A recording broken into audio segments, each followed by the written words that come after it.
Yo guys, what is up? Max, we're in our first Descendant video, and today we're making a bit of a tier list based off of my 180 hours that I've played in the betas. I've played all of the characters. Now that the game has launched, I can see a lot of what they've changed with the characters, and this tier list is more of a prediction and my opinions on the characters without having had the time to play every single one of them on the new launch, but I have played all of them in the beta. I am going to update this tier list once I have a lengthy amount of time on every one of the characters at endgame. But I want to get out kind of like my impressions and opinions on the characters, just because it's one of the most asked questions that I'm getting is, oh, is this character good? How do you think of this character? How do you feel about this character?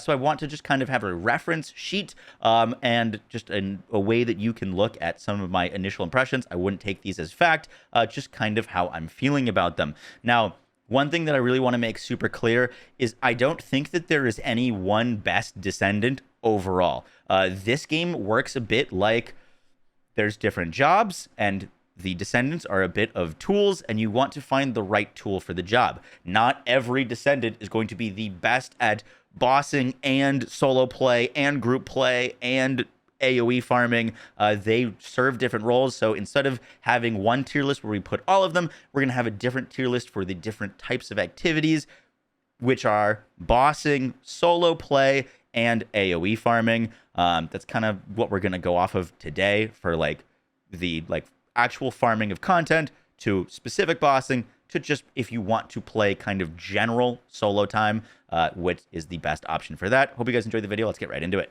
So the first tier list that we're going to be covering is the AOE farm tier list. Some of the best farms in the game revolve around you killing hordes of enemies very quickly. And so this tier list is going to be covering who or which Descendant you want to take into those missions where it's all about killing as many enemies as fast as you possibly can. And we're just going to be going through and talking about each of these Descendants, placing them, and why we're placing them there. So to start us off, we've got Leapic. Now, Leapic is going to be our first A tier. Leapic is kind of a jack-of-all-trades character. They can be built for some decent AoE. You can spam out grenades, you can group up enemies, you can light them on fire. If you get Ultimate Leapic, you can get a mod where you're able to spam his ultimate, which does some crazy AoE damage, and he's kind of just good all around. He isn't the best farmer, but the fact that you can kind of hold down a position and keep everything kind of damaged is pretty nice. He is going to get overlooked a bit because he is one of the starting characters, but he is definitely a solid choice for AoE clear. Next up, we've got Enzo. Enzo is kind of the ammo specialist of the game. Enzo's big property is that he can keep you supplied with heavy ammo all the time. Now, his placement on this list is kind of dependent on the build you're using with your heavy weapons. For example, if you're using a sniper with him, his AoE clear is going to be pretty terrible. However, if you're using a rocket launcher and you're just spamming it into a group, your AoE clear gets pretty solid. However, just because he's so kind of variable, I'm going to be placing him right in kind of the middle in C tier, just because if you build him properly, you can get him to do a lot of damage with a rocket launcher and clear groups. However, just like out of the box, he's probably one of the worst AoE characters. So I think C tier is fine for him right there. Next up, we've got Valby. Valby, in my opinion, is probably the best AoE character in the game. We're going to talk about Bunny in a second. Valby can do a ton of dot damage. She can cover an entire screen in damage where you're killing enemies before they even spawn. She also has a ability to group up enemies. So if there's a ton of heavy elites that you would have to shoot at individually to kill all of them, she can group all of them up in a really tight circle where they can't even fight back, and then you can rain down damage with other Descendants or using your own damage. She feels really good, and she's good at high-end farming because she's built-in damage reduction, so she's a lot more tanky than Bunny is in terms of the high-end AoE farming. I really like her. She's probably my favorite Descendant to play currently in the meta of this game. Next up, we've got Sharon. We're going to be putting Sharon probably in B tier. Sharon is decent with her ultimate. You can kind of clear a whole screen of enemies, but it's a little bit better, in my opinion, at bossing. She also has the ability to go invisible, and she can do her AoE slash, her one, that does a fair bit of damage. Sharon also has a mod that allows you to place all the blast nuts down that are going to deal AoE damage and debuff enemies. So you can strip armor from enemies pretty easily with her, which is really handy.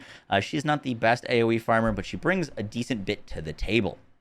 Next up, we've got Blair. Now, Blair is a character that you would think I would be a little bit better in AoE clear. I'm just not a fan of Blair's kit, straight up, honestly. In order to place his like fire zones down, you have to place them basically at your feet. So you're a squishy mage that has to get right up close to deal damage. Unlike other characters who can deal damage and use their guns, in order to like channel your fire ability, you have to like not stop shooting. So that's all of your damage for a while. It just doesn't feel very good. His ultimate ability is pretty solid, but that's really kind of my favorite thing that's going for him. So not a huge fan of that. Next up, we've got Glay. Glay is a fantastic bosser. We'll talk about her in a second, but just doesn't really bring too much to the table in terms of AoE. She does kind of have an AoE blast that she can do, but it doesn't seem to scale as well as some of these other characters in terms of like that being your primary source of damage. Next up, we've got Viessa. We're going to place Viessa also in B tier. Now, a fully built Viessa with like really low cooldowns, especially her ultimate version. You can make an ultimate build with her where you can basically have her 4-up all the time, and you're just constantly summoning NATOs and these blizzards. They're going to be slowing enemies, dotting them, dealing damage. She can be really good. I find her like out of the box to be a little bit underwhelming, but if you are to get the ultimate version and get that like blizzard build going, I think she's definitely an A tier. But like normal Viessa, I'd probably put in B tier personally. She slows things down, and you still have to kill them with their guns, where a lot of these other characters are killing them outright with their abilities, which is usually the faster way to kill them. Next up, we've got Ajax. Put Ajax in C tier. Ajax is really great at doing a decent bit of damage in an AoE. The thing that's different about Ajax versus these other characters that are higher ranked is Ajax needs to actually go to the area. You need to jump to the area, you can do your AoE, you can kill a fair bit of things, and then you got to go all the way back over to the other side, whereas characters like Leapic and Valby can just hold down areas and constantly kill things way better. So that's why we're putting Ajax in C. Next up, we've got Bunny. Bunny is absolutely an S tier AoE clear. Her only like actual weakness is that she's squishy. Valby has that on Bunny, and Valby's got a little bit more tankiness, but Bunny's got the more burst damage. If you're looking for like instant nuke AoE speed farmer, Bunny is just the best at that. The only thing is she doesn't really bring as much crowd control to the table as Valby, but she is hands down one of the best speed farmers, and you get her super early, so she's really worth investing into. Next up, we've got Kyle. Kyle is a bit similar to Ajax. He's got his 4, which can absolutely nuke areas, but that's really the only thing that he's got going on. He can be nice because he can soak up a lot of damage and draw a lot of aggro on a team, but in terms of just a character to do AoE clear, I don't rate him that highly. Next up, we've got Freyna. Freyna, we're going to be putting in A tier. Freyna has great toxic spread damage. She's got good dot. Her ultimate's really good burst damage. She can leave toxic trails, and she just kind of has 100% damage uptime. I don't rate her as highly as Valby because she doesn't have the like movement kit that Valby does, and Valby's got more crowd control and utility there, and she doesn't have quite as much burst in my opinion as Bunny. But Freyna is absolutely a great like pick for your AoE clearing. And lastly, we've got Jaber. We're going to be putting Jaber also in B tier. Jaber's got turrets that can one-shot a lot of trash mobs. You've got healing. You've got an ultimate that can clear a screen of enemies. And that constant turret uptime really helps with clear, but because it basically shoots one enemy at a time, its AoE clear is a bit limited. You definitely have to be supporting the turrets with your guns at the same time. And lastly, we've got Eugen and Asimo. I haven't played these yet, so we're going to be placing them in the didn't play category. Obviously, I do plan on updating this tier list. I just haven't gotten around to these two characters yet. Eugen, I don't think is going to be very good at AoE clear because they're a healer, but Asimo, I am expecting to be in A tier at least because they're kind of look like a better version of Leapic in terms of the amount of AoE explosions that they can rain down. So, like, without playing them, I would predict them to be in this A tier. But once again, haven't played them yet, so can't place them. Next, we're talking about bossing. This is specifically just what characters are good to bring into intercept battles. Now, There are characters that perform better on a team, and there are characters that are just really good characters to have in intercept battles that don't necessarily bring the most damage. So I'm going to try to just kind of factor in all of that to make a concise and cohesive boss tier list. Now, there is a bit of a difference in terms of bossing in the different characters, where some of the characters are weapon bossers and some of the characters are ability bossers. The characters that I'm going to be rating a little bit more highly right now are going to be those weapon bossers, because it's easier to get weapon DPS going right now in the game against the bosses rather than abilities. The ability damage bossers can do some pretty crazy damage, but you need very specific transcendent modules. You need really high ranks of your skills, versus guns you can kind of just put together like some defense, some duration and cooldown mods on your like gun users, and then just put all your things into your weapons and put out some pretty crazy damage. So just keep that in mind. Starting off with our tier list, we're going to be talking about Freyna. Freyna's in A tier, in my opinion. She's got good just uptime on her damage, where you're constantly taking bosses for fair bits of poison damage. Her 4 is good boss damage, and she gives herself some nice buffs. She's got some defense, and she's just kind of a good character to have for bossing. She doesn't put out the most boss damage, but she's just got a good kit for just kind of constantly doing good DPS. Next up, we've got Lepic. Now, Lepic is kind of exactly what I'm talking about when it comes to ability bossers. Lepic on Ultimate Lepic has a specific setup where you are able to spam your 4 and just use your ultimate a lot. If you have that build and that like setup, I would easily put Lepic in A, possibly S. However, if you're just playing normal Lepic, I'd probably put Lepic in B tier, if that makes sense. So kind of based off of the build, if you do have the ultimate 4 spam, and that's kind of the same with a few of these characters, if you have a very specific build for them, they can be insane. But just kind of like their base setup on Lepic, I'd probably put in B. Next up, we've got Blair. Blair's C tier. Blair's only real thing that he has going for bosses is the fact that when you're burning enemies, you get more crit chance and crit damage. So you bring a fire weapon, you place your stoves down, burn some enemies, get some crit chance, crit damage. He does have a setup where his 4 can do as much damage. It's not quite as bursty as Lepic's. And if you don't have the specific transcendent module to place the stoves down in a distance from you, then you're just not placing the stoves on the boss, because it'll stomp you and insta one-shot you. So I just don't rate Blair very highly for bossing. Next up, Jaber. Now, Jaber is a bit of a toss-up in terms of placement. Now, if you're playing solo, you are the only person fighting in your team, Jaber is a great pick. Jaber's going to give you some time for enemies to attack something else than you. You've got a healing turret. You've got some damage that your turret can keep up, so your DPS output is relatively high. However, if you're in a group, I don't think Jaber's as important. The healing is nice, but one of the best things that Jaber used to have for bossing is his ultimate that used to nuke bosses. Apparently, that's been nerfed now, so I don't think he's as important. Just, you know, he's kind of a healer, and there's healers that do better healing than he does. So we're putting him in C for now. Essimo, I haven't played yet, so he's in the did not play category. Then we've got Sharon. I'm going to be putting Sharon in A tier. Now, Sharon, out of the box, if you just pick her up, you don't have any of the specific things, not great bosser. The role with Sharon is you're trying to buff up a specific weapon, whether it's a rocket launcher or a sniper. You go into your ambush, you get that big damage increase, you shoot it, and then go back cloaking. You're going to deal even more damage if you're shooting enemies that aren't targeting you, so she's really bad for solo play, kind of, you know, like you want teammates that are constantly targeting you, or not constantly targeting you, so you can get that damage increase. She also has a mod, I think it's called Melting Nuts, that allows you to strip enemies' defense so you can debuff the bosses so that everyone's doing more damage.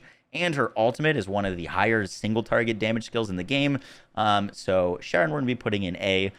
Not great for solo, but pretty good in terms of just putting out boss DPS. Next up, we've got Enzo. Enzo, in my opinion, is S tier. Not super great for solo, but this is a character that is so helpful to have. One of the biggest issues in bosses is running out of ammo. You've got a gun, most of the time, you've got one gun that you really juice up. This is your best weapon, and you're going to be dealing a lot of damage with it. Enzo allows everyone on the team to have infinite ammo, basically, all the time. And Enzo provides his ultimate, allows you to stay using your heavy ammo weapon basically the entire fight. I've done a few runs on Enzo where I can shoot my sniper rifle the entire fight without ever having to stop. His ultimate ability gives you constant ammo regen, so you're constantly regenning ammo up to like, I'm sitting there with like 20 sniper shots, and he gives you a 20% damage increase and a 20% crit, and you can have it up for like 15 seconds, and it applies to all of your teammates. He's just really helpful to have for bosses. He's not going to be putting out like some of the crazy like melts as some of these other characters we're talking about, but he's got really good utility on a team. He's got really good utility while you're solo, and if you're taking advantage of his kit, you can basically use a heavy weapon the entire fight, which is just so valuable. Next up, we've got Viessa. We put Viessa in C tier. Once again, not bringing too much to the table when it comes to bossing. Yes, you can keep kind of constant damage on a boss, but her kit just doesn't feel good to me in specific boss fights. I'd actually be fine placing Viessa probably in D tier because I think Blair and Jaber are both better than her. So yeah, we'll put Viessa in D for bossing. Next up, we've got Bunny. Bunny we'll probably put in B tier. Bunny has some good damage on her 4. She's got good AOE clear, so when all of the little ads spawn, a lot of the times you want to kill those ads so that your team gets ammo and health, and Bunny is just a good character where you can passively be damaging all those ads, kill all of them, while also shooting at the boss, and you get good movement speed. The movement speed is kind of overlooked a bit in boss fights because if you have a teammate that dies across the map, there's no one that's going to get to that teammate to revive them faster than Bunny. There's Frostwalker fights where you need to pick up a bunch of debuffs, and there's Hangwalker, I forget the exact name, where you have to like lead an objective away from the boss. Bunny's just good at doing some of these side objectives and does good damage, and it's got good movement speed. So we're putting Bunny in B. Next up, Eugen. I haven't played this character. I think he'd probably be fantastic, probably around B tier, just to have a constant healer in your team. Doesn't bring as much DPS as some of these other characters, but once again, I haven't played them, so I can't rate them. Next up, Ajax. We're going to put Ajax in A tier. Now, Ajax is out of the box not the best bosser. Like, he doesn't really bring much damage to anyone. However, his shields, his amount of aggro that he can draw is all really helpful. You know, you can constantly be bubbling teammates. You can keep those squishy Freynas or Sharons alive. You can make it so that Sharon's always fighting against the boss, but it's not targeting you. Ajax just feels really good for boss fights. However, Ajax has a very specific setup around reflect damage that actually puts out very respectable damage. I haven't tested it in the launch of the game, but in the betas, Ajax was soloing bosses in 4-player co-op, where the boss would just target Ajax and it would nuke itself doing reflect damage. I haven't tested that, if that's still strong. If that build is dead and they nerfed it into the ground, I probably put him down into like C or B, but the reflect Ajax build is very noticeably strong for bossing. Next up, we've got Kyle. I'll probably put Kyle into B tier. Kyle's kind of in the same boat as Bunny, as Kyle provides a lot of damage with his 4. You can basically nuke bosses for millions, but that's really all he's got going. It's very nice to just kind of have a character that can soak up damage and is going to be a character that's reliable, but because your survivability isn't as provided to your other teammates, whereas Ajax provides that survivability to your teammates, I rate him less highly, and I'd say they do about similar damage versus like the whole time of a reflect versus a nuke from Kyle's 4. So Kyle 4, good. You got good survivability, but you're not really helping your teammates out all that much. You can help them with some shields, but I rate Ajax higher for that like role of tank. Next up, we've got Glay. Glay's S tier. Glay isn't as strong as she used to be. She was nerfed, but she's still one of the best weapon users in the game. She can crank out damage with her 4 if you can kill enemies and collect the orbs. You can get a mod on her to basically extend the duration of her frenzied state, where you're going to be getting infinite ammo, so she can do what Enzo does, but she can also get a fairly decent. She's getting also a decent damage buff. You can play her around with some of the low health things. She's way tankier than Enzo is because you can build a full HP defense build. She's just a good bossing character. And she's probably the best gun user in the game because of her ability to give herself infinite ammo, healing, sustain, and just really good at everything that you kind of want in a boss. She's not overly squishy like Bunny. She does a lot of damage consistently with weapons, and she's really easy to get going. You can basically put some HP and defense and cooldown and duration mods on Glay, and then put all of your investment into making your guns as powerful as possible. And then lastly, we've got Valby. I'm probably going to put Valby in B tier. She's situationally really good. She does a little bit more constant DPS than like a Bunny. So, you know, in terms of just dotting enemies, she can be great. If you are using electric on your weapons, like if your whole team is bunnies, or you're all using guns that are like, for example, Devourer is weak to electric, Valby debuffs for that electric damage, so she can be nutty when paired with the right group. But in terms of just like overall damage, she just constantly does kind of a decent job of putting out DPS. I'll probably squeak her up into A just because she can get around. She's got defense and she's got constant damage. Valby's just all around pretty good, and if you've got people using electric, she's even better, so she's got a little bit more utility than these characters. And for our final tier list, this is just kind of a general tier list and also kind of an experiment because I wanted to see how it'd work out. So I took the mobbing tier list and assigned a point value based off of how far away they were from S tier. So if you're in S tier, you get 1 point. If you're in A tier, you get 2. B tier is 3 points, so on and so forth. And we did the exact same for bossing, and then we added them up to get an aggregate score for each of the characters to get a overall tier list. And I just wanted to show you guys how that spelled out. So for the overall tier list, this is just kind of taking into account both their ability to mob and their ability to boss. This is kind of where we ended up. We've got Blair and Viessa in C tier. I'm still like a little bit unsure about Viessa, mainly because I haven't played her ultimate version, and I know that you can scale her ultimate version up to do some pretty gnarly things. I'm just not a huge fan of Blair, so I don't rate him very highly. In B tier, we've got some of our utility and tanks. We've got Ajax, Jaber, and Kyle. All are all right at mobbing and solid at bossing, but not the best at anything, so that kind of makes sense that they're middle of the road. In A tier, we've got characters that can fit niches pretty well, that are quite strong. Glay with her bossing. Sharon's got good bossing and decent AoE. Leapix, kind of jack of all trades, does some pretty crazy bossing if you can get the right build on him. And Enzo's one of the best group teammates to have and also characters to play for bossing in DPS, but horrible to play outside of bossing. And then in S tier is kind of our jack of all trades, just good all-around characters. Valby and Bunny, no mistakes, are two of the best AoE farming characters in the game, but they're not lacking in their ability to help out on bosses. They're definitely not the best bossers, so if you prioritize bossing over this, obviously don't look at this tier list for bossing, you look at the specific tier list for bossing, but all of these characters dish out pretty good damage and are helpful in boss fights. They're not the best bossers, but taking into the mobbing, these are very, very valuable characters to have in your roster. Guys, that is gonna do it for the video. I hope you enjoyed. This was a much longer video. I don't normally post videos that are like over 30 minutes long. So if you got through the whole thing, let me know down below. That does actually help me figure out if posting videos this long is actually worthwhile. And yeah, guys, I will catch y'all in the next one. If you have any questions about the game, you can always find me over at twitch.tv/Moxie. We'll be live streaming the game and playing as much as we can. And with that, guys, I'll catch y'all in the next one. Take care. Peace.